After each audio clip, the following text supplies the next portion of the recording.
राधे राधे दोस्तों, आज हम ऐसी कथा का श्रवण करने वाले हैं जिसके बिना अधूरा माना जाता है सोमवार का व्रत। इस कथा को सुनने वाले मनुष्य की भगवान शिव करते हैं सभी इच्छाएं पूरी। सोमवार के व्रत को लेकर मान्यता है कि इस व्रत को करने से भगवान शिव अपनी भक्तों की मुराद जल्दी ही पूरी करते हैं। सोमवार का दिन भगवान शिव को समर्पित है, इसलिए इस दिन भगवान शिव की पूजा और व्रत करने का महत्व और ज्यादा बढ़ जाता है। यदि आप सोमवार के व्रत करते हैं तो आपको सोमवार व्रत कथा सुनना बेहद जरूरी है, क्योंकि इसके बिना आपका व्रत अधूरा माना जाता है। तो आइए जानते हैं सोमवार व्रत कथा। देवों के देव महादेव बहुत ही भोले भगवान माने जाते हैं, इसलिए उनका एक नाम भोलेनाथ भी है। पौराणिक मान्यता के अनुसार भगवान शंकर को प्रसन्न करने के लिए किसी भी तरह के खास विशेष पूजन की आवश्यकता नहीं होती, क्योंकि कहा जाता है कि वह तो भोले हैं और भक्तों की मन से की गई क्षणिक मात्र की भक्ति से ही वह प्रसन्न हो जाते हैं। अगर आप भी शिव की भक्ति और कृपा पाने के लिए सोमवार का व्रत करते हैं तो इस कथा से भोलेनाथ को प्रसन्न कर सकते हैं। एक बार किसी एक नगर में एक साहूकार रहता था।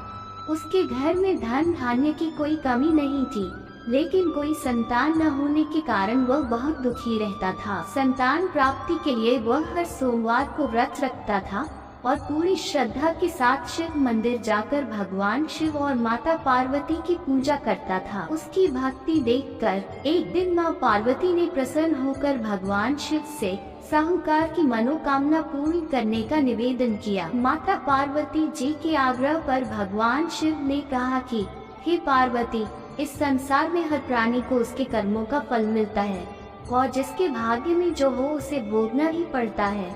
लेकिन पार्वती जी ने साहूकार की भक्ति देखकर उसकी मनोकामना पूर्ण करने की इच्छा व्यक्त की। माता पार्वती के आग्रह पर शिव जी ने साहूकार को पुत्र प्राप्ति का वरदान तो दिया, लेकिन उन्होंने बताया कि यह बालक 12 वर्ष तक ही जीवित रहेगा। माता पार्वती और भगवान शिव की बातचीत को साहूकार सुन रहा था, इसलिए उसे ना तो इस बात की खुशी थी और ना ही दुख। वह पहले की भांति शिव जी की पूजा करता रहा।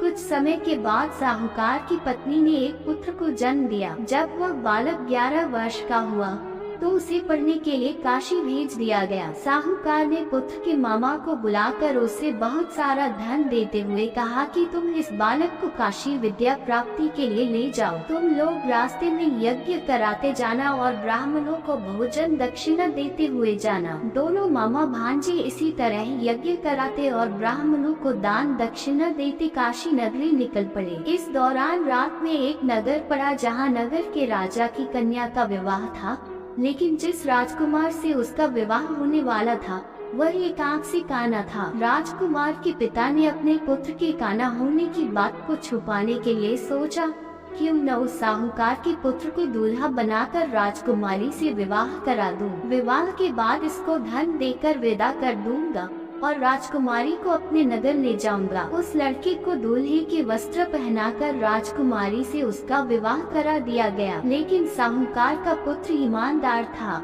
उसे यह बात सही नहीं लगी, इसलिए उसने अवसर पाकर राजकुमारी के दुपट्टे पर लिखा कि तुम्हारा विवाह तो मेरे साथ हुआ है, लेकिन जिस राजकुमार के संग तुम्हें भेजा जाएगा वो एक आंख से काना है। मैं तो काशी पढ़ने जा रहा हूँ।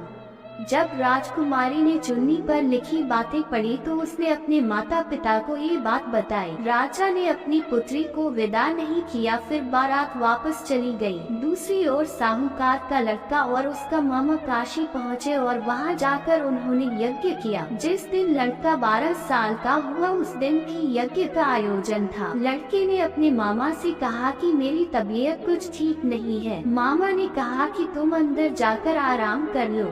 शिवजी के वरदान के अनुसार कुछ ही देर में उस बालक के प्राण निकल गए। मृत भांजे को देखकर उसके मामा ने विलाप करना शुरू कर दिया। संयोगवश उसी समय शिवजी और माता पार्वती उधर से जा रहे थे। पार्वती माता ने भोलेनाथ से कहा, स्वामी, मुझे इसके रोने के स्वर सहन नहीं हो रहा, आप इस व्यक्ति के कष्ट को अवश्य दूर करें। जब शिवजी मृत बालक के समीप गए तो वह बोले कि यह उसी साहूकार का पुत्र है जिसे मैंने 12 वर्ष की आयु का वरदान दिया था। अब इसकी आयु पूरी हो चुकी है, लेकिन मातृ भाव से विभोर माता पार्वती ने कहा कि हे महादेव, आप इस बालक को और आयु देने की कृपा करें, अन्यथा इसके वियोग में इसके माता पिता भी तड़प तड़प कर मर जाएंगे। माता पार्वती के पुनः आग्रह पर भगवान शिव ने उस लड़के को जीवित होने का वरदान दिया। शिव जी की कृपा से वह लड़का जीवित हो गया। शिक्षा पूरी करके लड़का मामा के साथ अपने नगर की ओर वापस चल दिया। दोनों चलते हुए उसी नगर में पहुँचे जहाँ उसका विवाह हुआ था। उस नगर में भी उन्होंने यज्ञ का आयोजन किया। उस लड़के के ससुर ने उसे पहचान लिया और महल में ले जाकर उसकी खातिरदारी की और अपनी पुत्री को विदा किया। इधर साहूकार और उसकी पत्नी भूखे प्यासे रहकर बेटे की प्रतीक्षा कर रहे थे। उन्होंने प्रण कर रखा था कि यदि उन्हें अपने बेटे की मृत्यु का समाचार मिला तो वह भी प्राण त्याग देंगे, परंतु अपने बेटे के जीवित होने का समाचार पाकर वह बेहद प्रसन्न हुए। उसी रात भगवान शिव ने साहूकार के स्वप्न में आकर कहा, हे श्रेष्ठी, मैंने तेरे सोमवार के व्रत करने और व्रत कथा सुनने से प्रसन्न होकर तेरे पुत्र को लंबी आयु प्रदान की है। इसी प्रकार जो कोई सोमवार व्रत करता है या कथा सुनता और पढ़ता है, उसके सभी दुख दूर होते हैं और सभी मनोकामनाएं पूर्ण होती हैं। दोस्तों, अगर आज की कथा पसंद आई हो तो वीडियो को लाइक कर चैनल को सब्सक्राइब जरूर करें। धन्यवाद। हर हर महादेव।